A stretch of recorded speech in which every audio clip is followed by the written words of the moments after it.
All right, Beyond the Gates fans, we're going to talk season 1, episode 35. Don't worry, unlike episode 34, I don't have like an extended intro talking about life stuff. No, we are going to dive right into the episode, and unfortunately, I didn't really like it. I think it was mostly disappointing from the plot point of Naomi dropping the case. Well, not dropping the case, but withdrawing herself.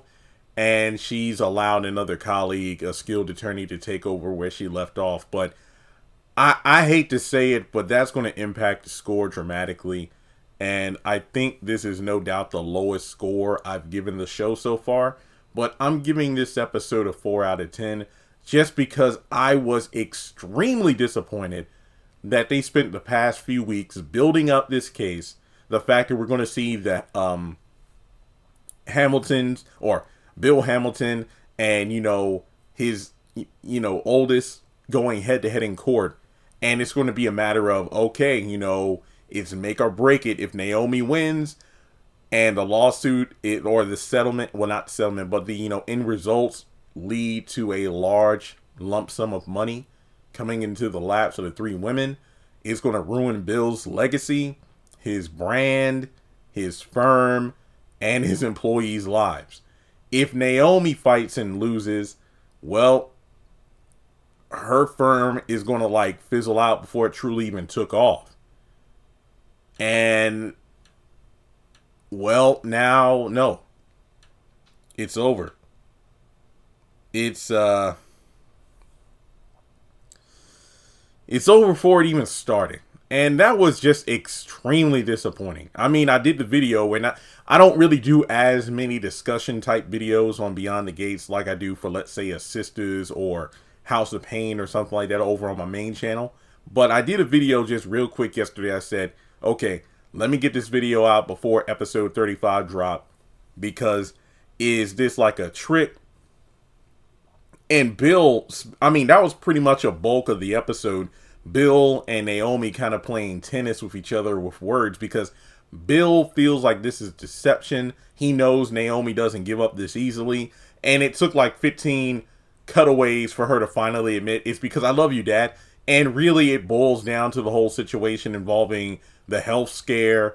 If it's worth what little bit of their relationship they still have left, and how much time he has left, and if she ended up winning the case and ruining his finances and everything, that would mean the rest of his life, no matter how short it is, would be in detriment, would be a detriment due to her actions. But I'm sorry, but I cannot forgive Naomi for this. On the one hand, I thought it was beautiful when she was like, I love you, and we saw Bill's reaction.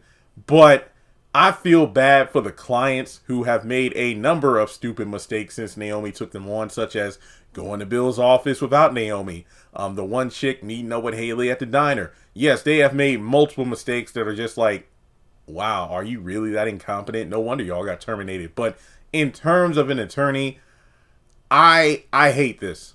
I hate this because those clients put their faith and trust in you. They went to you because they felt they knew no one else would take the case. And I'm not doubting that Naomi picked I think she picked like a colleague, another female attorney who's very capable. But it's just like, I feel like I speak for the fans when I say, whoever Naomi picked probably wouldn't fight tooth and nail for the women the way Naomi did. Now, yeah, Bill called out, the reasons behind Naomi doing this. Oh, it's like you just wanted to get back at me for what you think I did to your mother. And I think that was really condescending, because Naomi broke down everything that happened. Now, I think what would solidify Bill's actions, at least to the fans, would be if we actually had a full-on discussion about what happened, where in their marriage did things go wrong, his other affairs, things like that. Like he says he fell out of love. If we could get a bit more intel on this, I wouldn't necessarily say that would make a lot of fans Bill supporters, but I'm the kind of person of, regardless as to whether you're a hero, a villain, protagonist, antagonist, or somewhere in between, like an anti-hero or whatnot, I like to know the motivations behind people's actions. Because, I'm 33, and I remember as a kid seeing, like, adult family members argue and whatnot, and, sometimes wanting to take a side. Obviously, growing up, hashtag growing up black, stay out of grown folks' business. Kids are, seen but not heard, and sometimes, try not to be seen either. But, it's just one of those things, like, those quotes, like hashtag Thanksgiving clapback or whatever. But those other times where it's like, when you're old enough to finally sit at the adult table, and then you realize, some of that family tea you heard about when you were younger, things weren't exactly the way you thought they were. Like, the person that, you think you should have sided with, it turns out that, okay, yeah, they were the villain the whole time. But I think that would actually help with the Bill character and Danny if we knew a bit more. Because in terms of Danny's spiraling downfall, which we will get to in a little bit, I think it was during week 1 when it was revealed that, yeah, Bill has had a number of other affairs, but he never, he kept them away from the house, and Danny kind of looked the other way. So one has to wonder, like, dang, like, how much other, just awful things did Bill do while married that Danny decided to turn the other cheek on just because, well, she loved Bill. Now, I think that this was awful. I hated this. I mean, and I really hate to, crap on the episode, because one of the best parts about reviewing Beyond the Gates is what the fans of my Tyler Perry content would say. Man, Jeremy, Beyond the Gates, your demeanor is so much better and upbeat and positive when reviewing this show when compared to Sisters and Zatima lately. But the thing about it is, even though I'm disappointed to kind of, talk in that tone on this episode, I hope you know that for the first 34 episodes, it was going strong. But for my change of temperament now, when talking about Beyond the Gates, I hope you can see it's because I am truly disappointed in what was supposed to be a great storyline, but now it's just like not going to happen. But keep in mind, it's like Naomi said, and what I mentioned earlier in the video, it's not over. You're not out of hot water yet. Even though I'm off the case, that doesn't mean the next attorney isn't going to fight tooth and nail as well. But still, I don't think they're going to go at it as hard as Naomi would.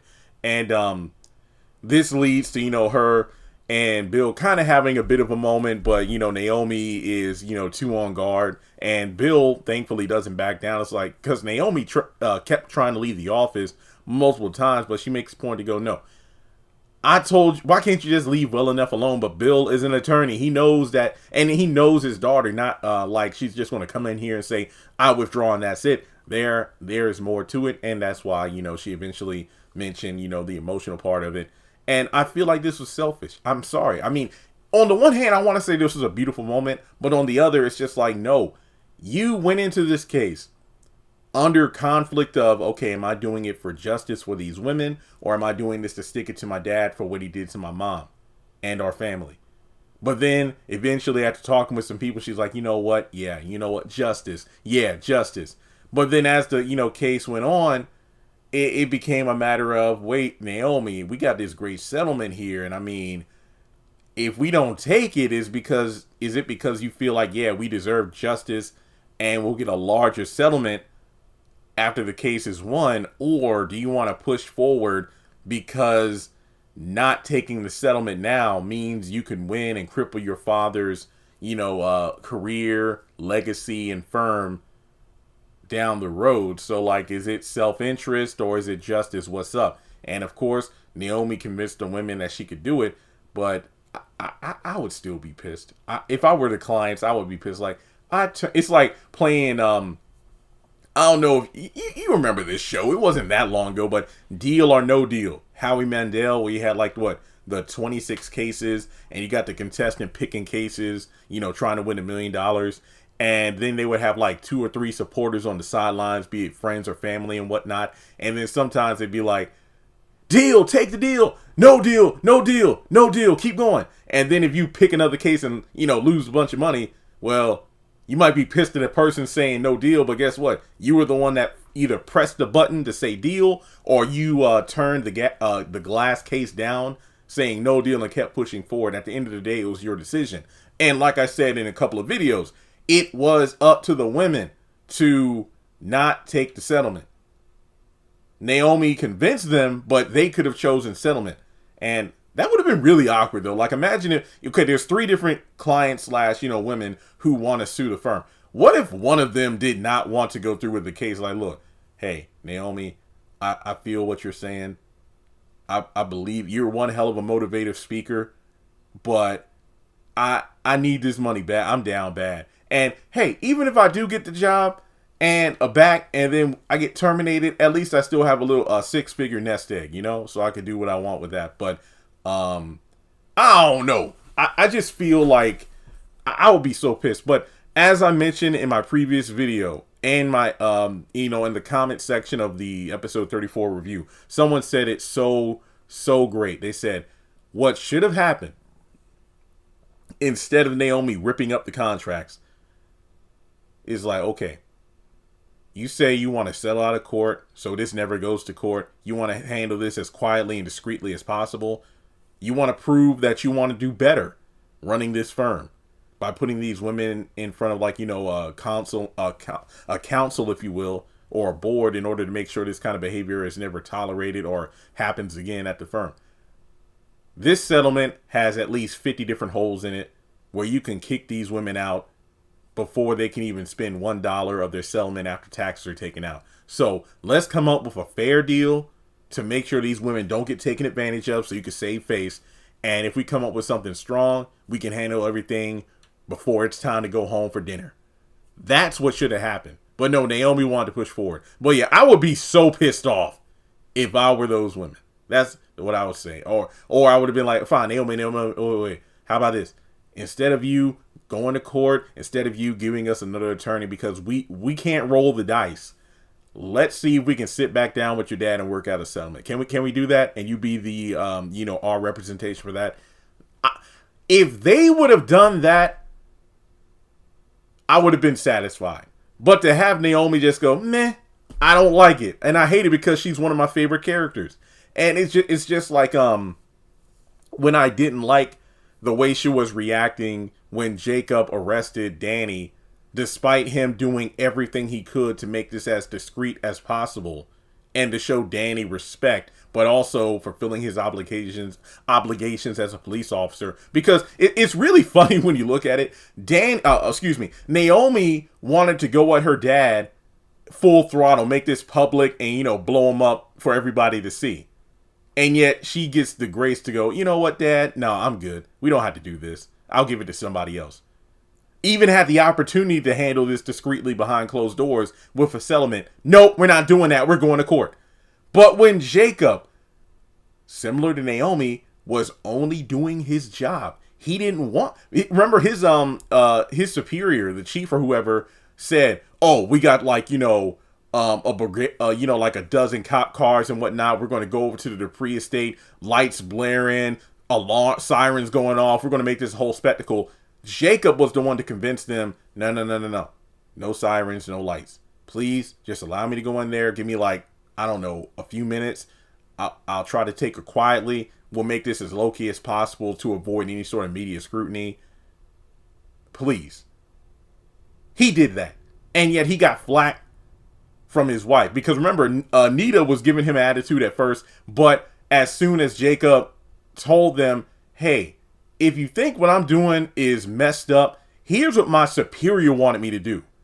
I'm the one that opted to come down here by myself and leave everybody else outside, because if not, this could have gotten really ugly really fast. And then at that moment, that's when Vernon and Anita were like, you know what? Yeah. Okay. Yeah. Danny, come on. Let's just go through this. We'll be okay. And even Danny herself was, upset at first, but eventually she calmed down. And it was Anita. It was Vernon. Anita. It was Danny.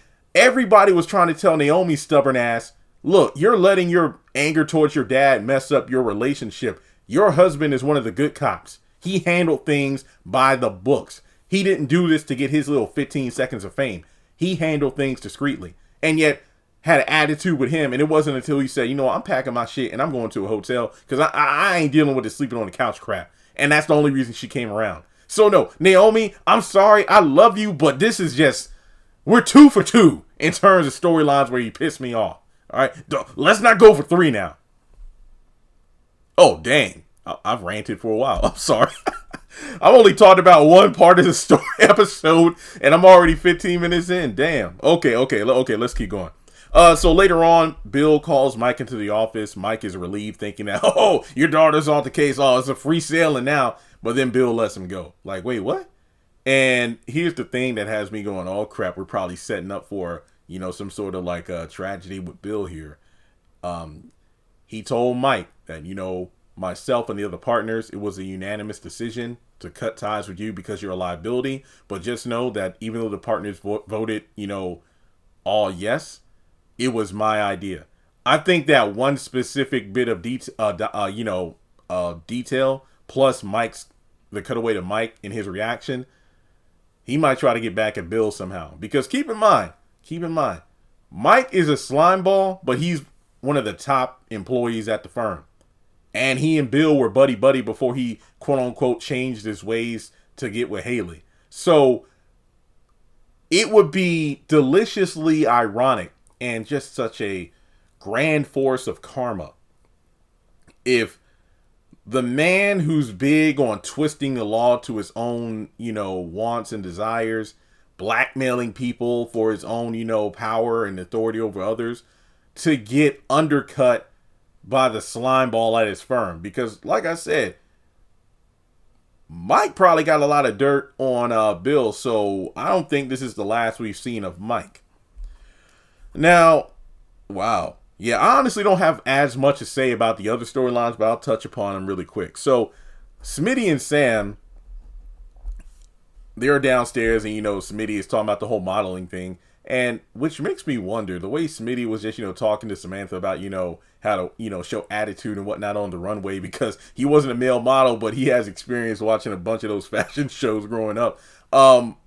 Martin, I mean, like, I don't know if, like, he knows about Samantha with the manager. I don't know. But it could just be, you know, Smitty being supportive. But in any case, Martin bust in, and he went in on Terrell. Like, what is this? Because it turns out a reporter... Okay, long story short, a reporter came to Martin with that photo of his son in the boxers on the school, the student page or whatever. And Terrell's like, wait, how'd you get that? The reporter's son actually goes to the school with Smitty and Martin's kids. So that's why, you know, it's like, whoa. So Terrell's like, oh my gosh, like, am I going to end up on the news like Aunt Danny? And it's like, no, we'll never let that happen. And Martin was like, no, because in exchange for this story being scrapped, we just got to give him a scoop on the next, you know, big story. So thankfully, his parents' connections enable this story not to blow up. This is kind of, okay, this storyline has me very confused. Lord, now I truly am sounding like I'm giving a review of Sister Season 8. Like, I'm confused. I got 2 big problems with this storyline. Number 1, Terrell's big thing is that he didn't want his parents, and look, we can understand this. He didn't want to have his parents get involved because, you know, this is something he wanted to handle by himself, due to the fact that he kind of snaps on his parents because the bougie lifestyle that they provide for him and Samantha is something that they get ridiculed for sometimes, especially because they're adopted.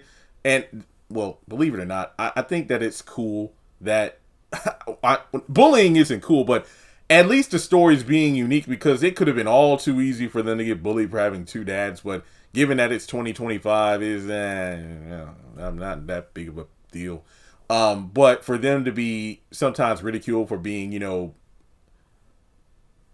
different strokes, if you will, you know, where you have Gary Coleman, you know, Willis, they get adopted by a white family from the ghetto, and then they're up in the lap of luxury. Here you have 2 young black kids who were adopted, and, well, look at them living behind the gates now. So it's just one of those things where he doesn't want his dad, specifically Martin, or Smitty has his reporter ties too. He doesn't want to have his Councilman Senator Dak burst into school and moving furniture to prevent his son from being bullied, because it's like, how can I make real friends? And it's like, if I'm try to make a friend, and then they might be scared that if they make me mad, then my dad will throw the book at him or something like that. And okay. So you don't want your dads to use their connections in order to prevent the bullying.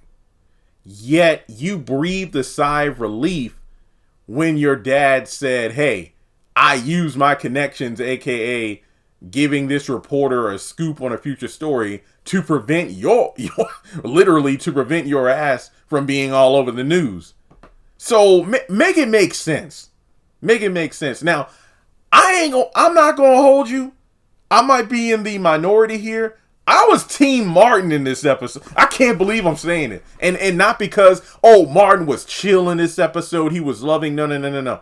Martin was in a different position than Smitty in terms of the way he wanted to handle it. But then this leads to probably the dumbest line I've ever heard in the show. So Martin was talking to Smitty one-on-one after I think Terrell and Samantha went upstairs. He said, like, I can't believe he threw it in our face that we tried to give him a better life. And, it's almost like he's saying he wished we didn't adopt him. And Smitty calms him down. It's like, no, when kids get mad, they say this kind of things, but that's not what he meant. That's why we took them out of private school and put them into public school. That way they can have opportunities and feel not so much pressure. I'm sorry, but that is so stupid. Okay. So you don't want your kids to be bullied. I feel like taking your kids from private school and putting them into public school. Can you imagine, like, if, let's say, I don't know, fast forward 12 years and Cardi B and Offset's children are in public school. After all the stuff their parents have done online and whatnot. And look, you got these moms who are OnlyFans now. Imagine, like, Kanye and Kim's kids going into public. Can you imagine the hell they would endure in public school? I'm talking these kids with celebrity parents who specifically have put their, their birthday suits online for people to see. I think that is stupid. I mean, don't get me wrong. That's not to say some extraordinary individuals did not come out of public school. That's not what I'm saying at all. But denying it, look, I don't have kids. If I did have children, and if I did have the finances, if I could put them in private school, I would put them in private school. I know it's the whole thing about, and I know I'm going on a tangent here, but flip it back. Tyler Perry's House of Pain, the reboot, I want to say about season 12. And I'm speaking to the people who are on the main channel and watch my content there. There was an episode where Calvin and Miranda's son, Christian, it became a situation of Miranda wanting Christian to go to a private school because he got accepted into it. It's a great school, a lot of opportunities, education. But on the flip side, Calvin didn't want him to go to that school because he didn't have a lot of exposure to, black teachers and whatnot. So it was a matter of education over the culture. I'm sorry, but I feel like education is more important. Don't get me wrong. I'm black. If you didn't know, culture is important, but let's be realistic here. When I went to school, I went to public school. When I went to school, I can literally count on one hand the amount of black teachers I had. And I'm talking like from pre-K to 12th grade. I had that few. And when I was in high school, my first 2 years, I was in college prep courses. And then when I was in my last 2 years, I was in college level courses. So I wasn't in like the regular classes. And in terms of like my college credit courses, let me see, history, math, English, science. Yeah, I didn't have any black teachers. Yeah, I had the most exposure to black teachers when I was in like elementary school, but when it came to like middle school, I had like maybe two, and then when it came to high school, PE coach and like my math teacher in ninth grade, and that was it.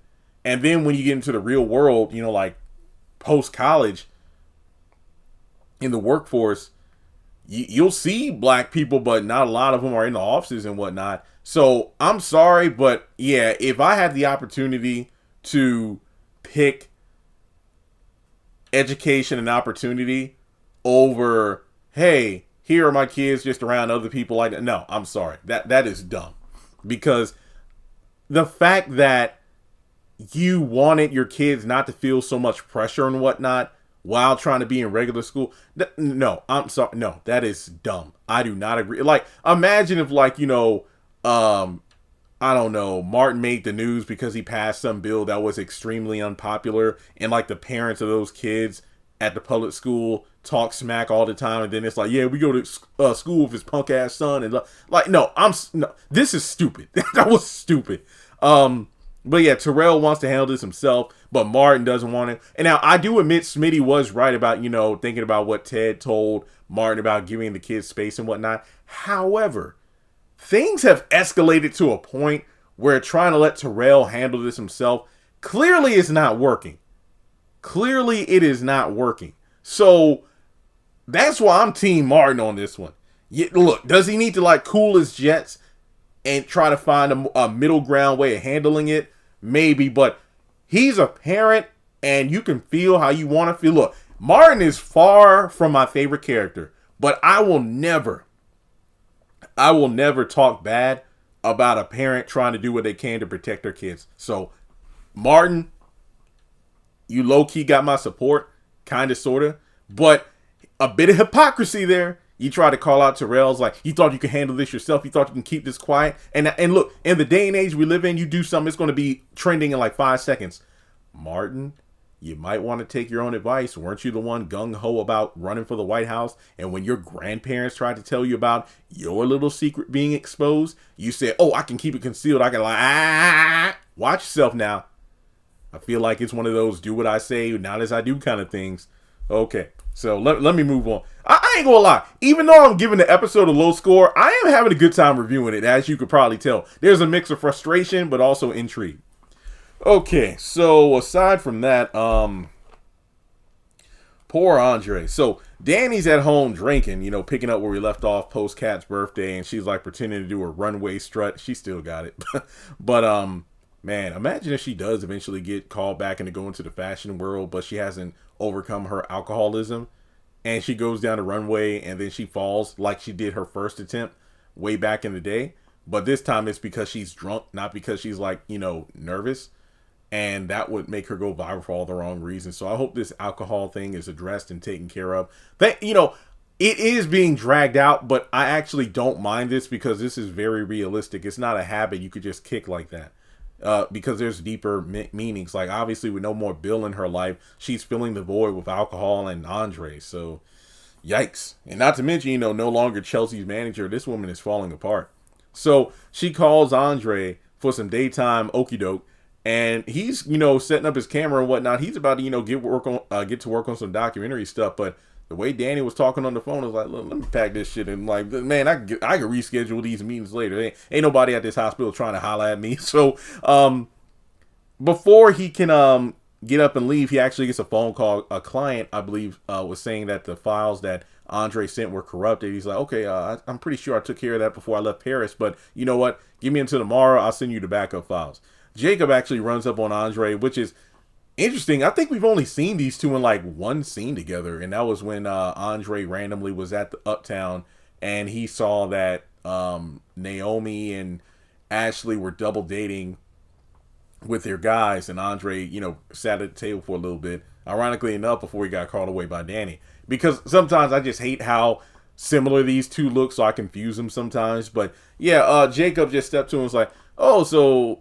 Yeah, I was just, dealing with a perp I brought in, checking on him at the hospital. What are you up to? The documentary thing? I heard about you spending time with Ashley.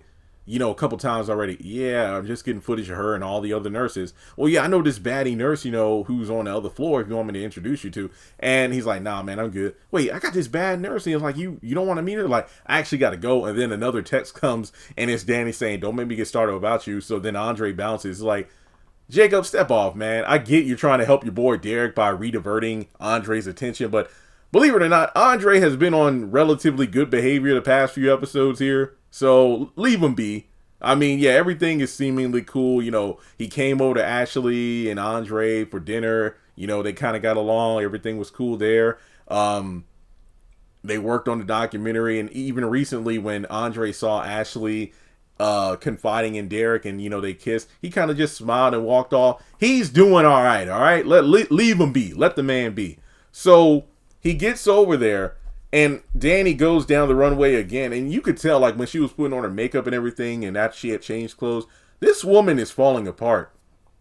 So she collapses and starts laughing, and that's when Andre sees and runs in there. This is the second time he has rushed to Danny's rescue, because the first time, what was it?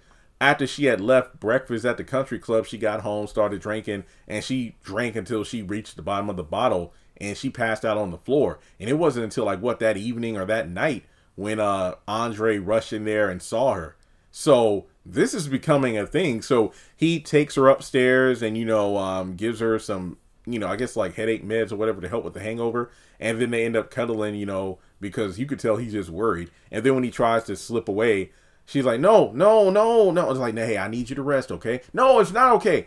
Hey, sit. I got to show you something. And then, she does that runway strut as she's playing the music.